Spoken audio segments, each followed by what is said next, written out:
We like to do this segment that we're calling the hot seat, where we put you in the hot seat to hear your hot take. I'm ready. Let's go.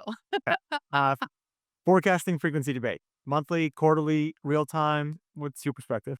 I would say one, the size of your sales team, depending upon how big or small it is. I think that a smaller one, you can get away with doing it weekly because then it keeps you accurate. It gets them on a regular cadence. If you have a larger org, I'm going to tend to be more monthly because quarterly, you're already past it. Another one would be how far are you from your booking goals to not? Because if you're exceeding your booking goals, you're going to be a little bit more lax, like, oh, we're good. But if you're struggling to get those goals and you need to be on it. On a similar vein, so the not just the forecasting frequency debate, but the forecasting granularity. Yeah, well, and I think too, it depends upon your sales methodology. If you're following MedPIC or something like that, and what are your requirements?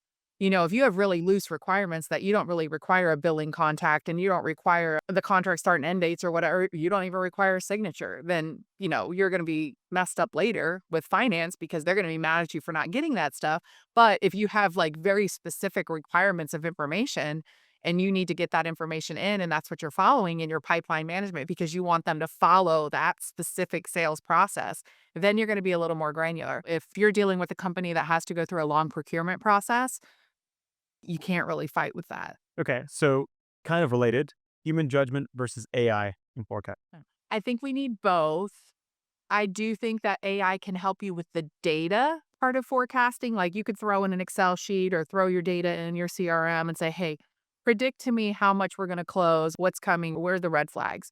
But the AI isn't having the conversations with the customer.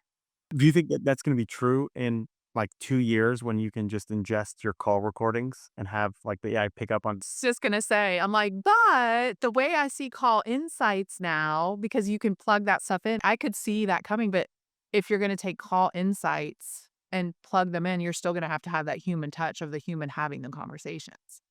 Yeah, no, I mean, well, the human is kind of still in this process until us as humans in general are okay with not interacting with other human beings, right? Right.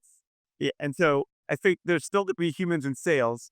You could argue that the forecasting is almost could be shifted 100% to AI, and then the humans just have to act on that to either accelerate by doing X, Y, and Z in a sales process, or just recognize it's the date and work towards it. But That would be amazing. I would never have to talk to anybody.